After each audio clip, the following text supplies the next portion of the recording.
E aí, gente, tudo bem com todo mundo? Espero que sim.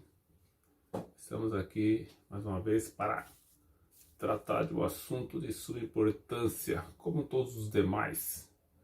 Vamos tratar hoje de queixa-crime, né? Nós falamos da denúncia, que é aquela ação proposta pelo Ministério Público, e falamos da queixa-crime, que é a ação proposta pelo particular. Nós vamos nos ater aqui nesta aula, obedecendo a nossa base, nosso componente, base tecnológica. Nós vamos nos ater aqui à queixa-crime, né? Que é aquela que é exercida pelo ofendido e não pelo Ministério Público. Para o nosso curso, né, o que mais interessa para a gente é a queixa-crime. Não que a denúncia não seja importante, é tão importante quanto a queixa, mas estaremos nos concentrando na queixa-crime. Como vocês sabem, a ação penal, em regra, né, pertence ao Estado. O direito de ação é conferido ao Estado, né? O Estado acusação. O Estado julga como sendo o Estado juiz. E aquele que entra com a ação é o Estado acusação, na pessoa do Ministério Público, previsto na Constituição Federal, como vocês já viram também no decorrer do curso. E a ação penal pode ser de iniciativa pública ou de iniciativa privada. Depende do crime cometido. E sempre quem vai dizer isso, né, nós já repetimos, é a lei. A regra é que a ação penal seja de iniciativa pública incondicionada. Por quê? Né? Porque o direito de punir pertence ao Estado. Né? O direito de ação pertence principalmente ao Estado. Ele é o maior interessado em punir aquele que praticou o crime. Mas em determinadas situações, determinados crimes, delitos, né, o legislador entendeu que, em decorrência da sua natureza, da sua gravidade, né, o Estado, ele, entre aspas, não teria o interesse, né, de estar ingressando com a ação. Né? Se o particular, né, que foi o maior prejudicado com aquele delito, ele não quer promover a ação, então vai ficar por isso mesmo, ele está renunciando ao seu direito, então o Estado não vai intervir nesse caso. Então a lei, ela escolhe, né, o legislador escolhe alguns casos em que a ação ela é proposta através da queixa-crime, pelo ofendido e não pelo Ministério Público. Se não falar nada a lei, né, na verdade a lei fala que a lei é de ação penal pública incondicionada, mas quando a lei quiser, ela vai falar que a ação é penal pública condicionada à representação, vai continuar sendo pública, e particular, quando não precisa de representação, a própria ofendida, ou seu representante legal, vai ingressar com essa ação. Essa é a aula de hoje. É a ação penal pública, a ação penal de iniciativa privada. Ocorre quando o quê? O Estado, que ele é o titular da ação, ele acha por bem transferir ao particular o direito de ingressar com a ação. Veja, o direito de punir continua sendo dever do Estado. Ele não transfere esse direito para o particular nunca, né? Isso aí é o uso arbitrário das próprias razões. Você não pode ir lá e falar, o crime aqui é... O Estado não se interessa em ação, eu vou lá e eu mesmo vou dar uma surra no cara, vou lá fazer... Vou pegar a força, não pode. O direito de punir o crime pertence exclusivamente ao Estado. O que ele transfere ao particular é o direito de propor ação, é a legitimidade ativa para propor a ação penal. Apenas a legitimidade é transferida. E para o particular fazer uso desse direito aí, né, ele não vai entrar com a denúncia. A denúncia é ato exclusivo do Ministério Público. O que é que ele entra? Com a queixa-crime. É o nome, gente, da peça. É o nome da petição inicial. Se chama queixa-crime. E deve ser proposta, né? A queixa-crime é ato privativo do advogado habilitado perante a Ordem dos Advogados do Brasil. Só advogado que pode propor uma queixa-crime. É uma ação judicial.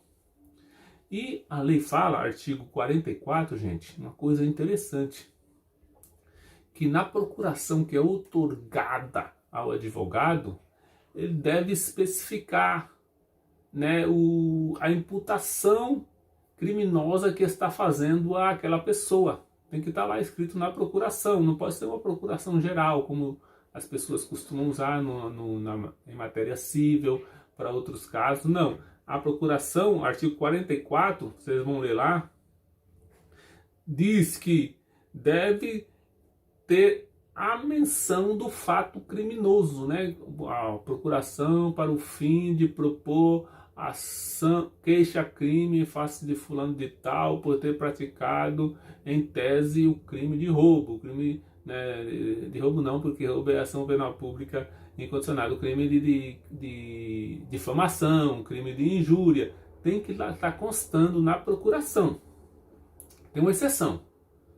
Se o querelante, né, que é a pessoa que contrata o advogado, ele assinar a petição inicial juntamente com o advogado, não precisa estar na procuração. Porque ele assinando ali, ele está ciente da acusação que está sendo feita contra a pessoa. Isso é importante para quê? Porque pode ser um crime, gente, você ingressar com ação contra a pessoa, assim, já sabendo que a pessoa é inocente, né?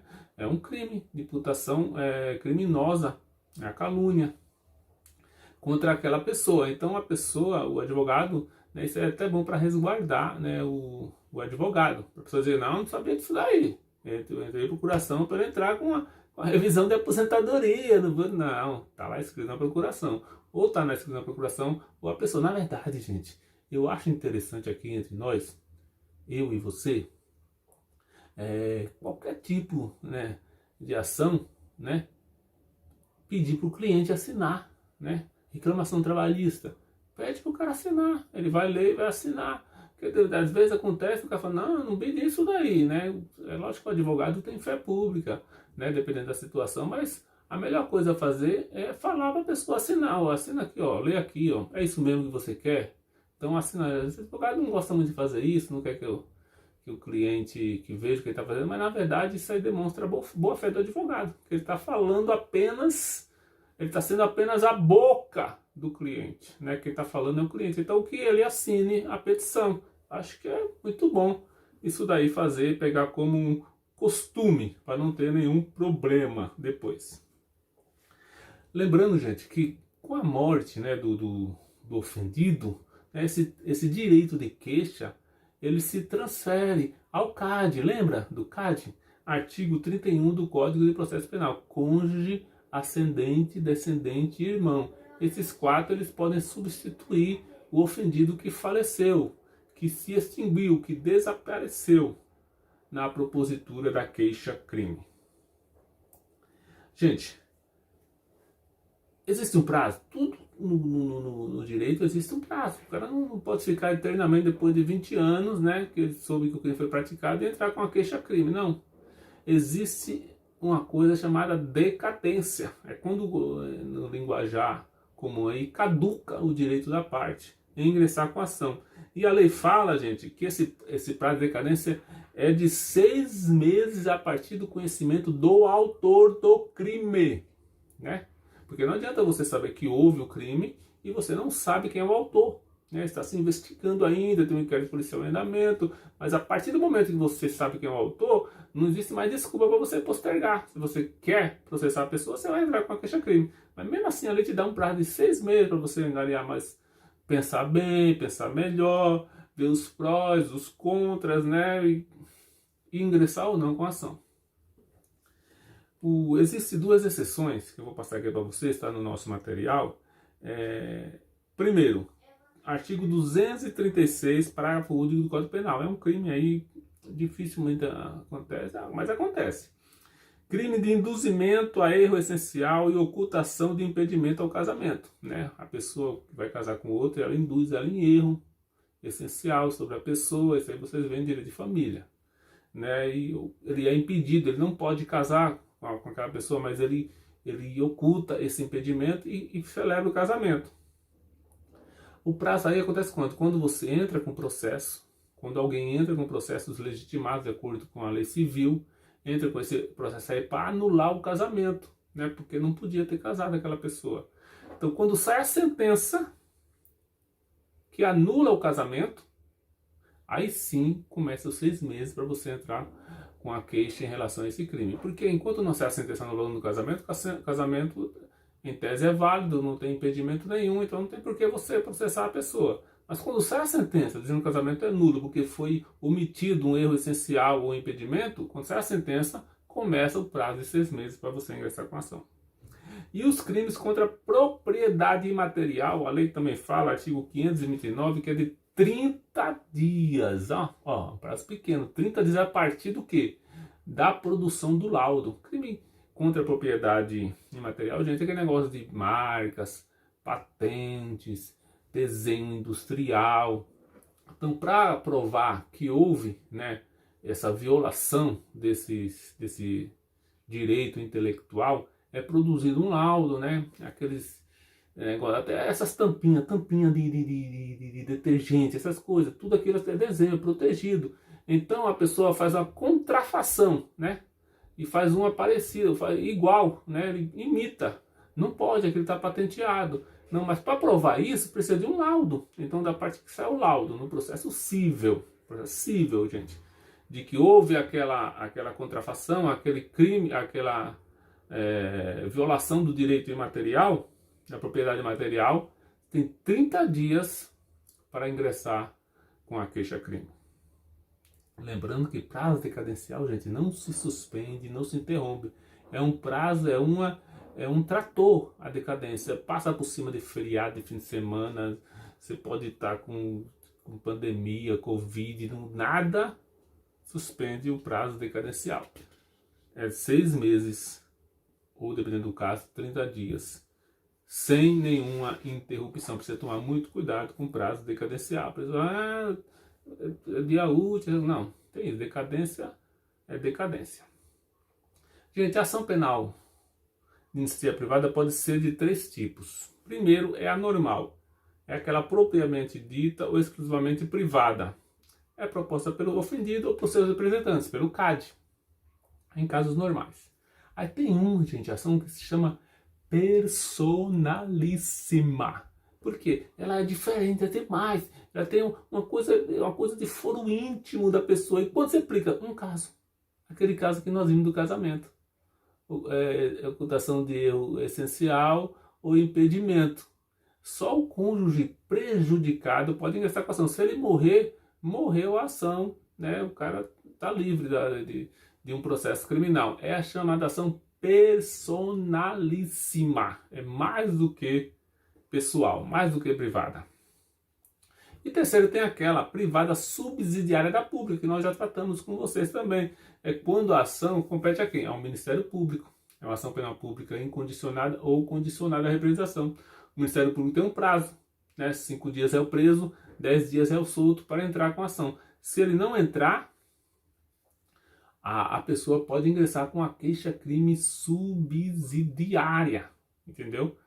Prazo de 6 meses a partir do encerramento do prazo do Ministério Público. Lembrando que o Ministério Público, depois, ele é intimado, né? Ele pode substituir a pessoa. Não, sai fora. Não, eu esqueci, mas eu estava lá em Bertioga, não deu tempo, por causa da pandemia, fechou lá os farol, fechou tudo, e não deu tempo. Então sai fora que eu vou prosseguir. Ele pode fazer isso, ele pode aditar a sua queixa-crime, pode fazer o que quiser. É porque a titularidade continua sendo dele. Vamos tratar agora, gente, de alguns requisitos legais para a propositura da queixa-crime. Artigo 41 do Código de Processo Penal. Lembrando, gente, vocês têm que ler o código, gente. Código de Processo Penal. Fico falando do pessoal lá da trabalhista, tem que ler a CLT. Como você vai trabalhar na parte trabalhista, não lê a CLT? Não pode. Como você vai trabalhar na área criminal, você lê o Código Penal, o Código de Processo Penal. No caso da minha matéria, né? Eu vou exigir o Código de Processo Penal. Vocês têm que ler lá os artigos. Artigo 41 é o que tem que conter. É denúncia e queixa, mas nós estamos falando aqui de queixa. Primeiro, exposição do fato criminoso. A imputação tem que ser uma descrição minuciosa do que aconteceu, todas as circunstâncias, tal dia, tal horas, estava num bar sentado, batem a 3 mesas, chegaram 2 indivíduos, o neguinho do beco sem saída e o galego sarado. eles empunhavam armas de fogo e o galego deu 2 coronhadas na cabeça do fulano e o neguinho falou para ele não fazer aquilo. Tem que ter uma descrição, tanto do que um agente fez, do que o outro agente fez, né? Para a pessoa poder, para que isso? Para o exercício do direito de defesa. Você não pode fazer uma coisa, né, assim, muito genérica, e a pessoa não vai poder nem se defender, não. Ela tem que se defender de todos os fatos. Veja, o acusado se defende de fatos. Então você tem que descrever os fatos. É uma coisa muito importante no processo criminal, são os fatos. Qualificação do acusado. Se você tem todos os dados do acusado, não, você vai embora, levou teu celular, espera aí. Deixa eu tirar foto do seu RG, deixa eu tirar foto do seu RG, por favor, meliante. Mas por que você? Porque eu vou entrar com uma queixa crime contra você e eu não preciso do seu estado de qualificação. Não pode, né? Não vai fazer isso aí, tá ferrado. Mas tem que ter uma qualificação mínima, né? Quando é assim, coloca as características da pessoa, às vezes até faz o retrato falado, mas quando tem dados que dá para identificar a pessoa, aí entra com ação, mesmo que não saiba-se todos os nomes, todas as qualificações da pessoa.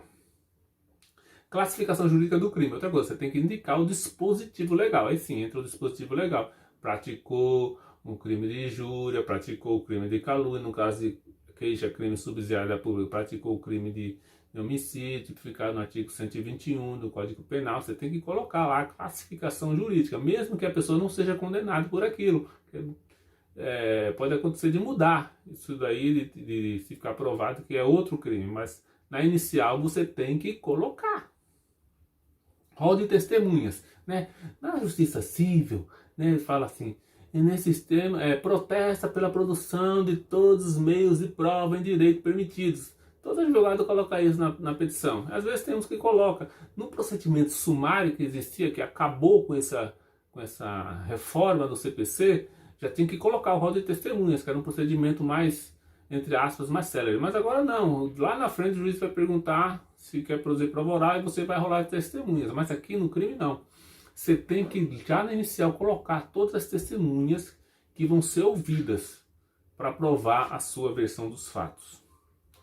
E como eu disse, constituição de advogado com poderes especiais, salvo se o cliente assinar a petição inicial. Assassina aqui, assassina o que, doutor? Assassina a petição inicial, assassina. Pronto, ele assinou, não precisa da procuração com poderes especiais, mas precisa da procuração, só não precisa dos poderes especiais. Para finalizar, gente, essa aulinha aqui, mamão com açúcar, essa aulinha, vamos falar de perempção, né? Você tem um direito de ação, de ingressar com ação, mas esse direito não é ilimitado, você tem que observar alguns requisitos, algumas coisas, senão você perde o direito de prosseguir com a ação. Artigo 60 do Código de Processo Penal. Eu copiei no material para vocês. Existem alguns casos que você entra com a queixa-crime e, dependendo do que acontecer, você perde esse direito e é extinta a punibilidade lá do cara. Primeiro, você deixa de promover o andamento do processo. Durante 30 dias seguidos, o juiz manda você falar, dê o endereço do fulano e tal, e você fica quieto. Te intima, você fica quieto. Passou 30 dias, o juiz vai extinguir o processo, né? Ação penal de iniciativa privada, por quê? Porque tem interesse é seu. Você não quer dar andamento no processo, perdeu. Outro caso, você não comparece ao juiz, o juiz marca uma audiência de instrução e precisa ouvir a sua versão e te intima, você não vai na audiência, o que é que você quer? Perdeu, extingue a ação. Outro caso, morre o ofendido, né?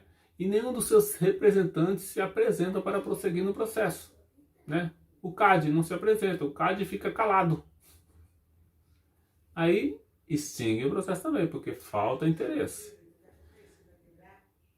Outro caso, o processo tem uma coisa chamada alegações finais. E quando acaba toda a instrução, foi ouvido tudo que tem ouvido por ouvir, o juiz fala, acabou, todo mundo falou aqui, agora cada um apresente seus memoriais, que são as alegações finais. Você vai ser as últimas alegações que você vai fazer. Você faz tipo um resumo do processo e no final pede, assim peço a condenação do acusado como em curso no artigo 155 do Código Penal.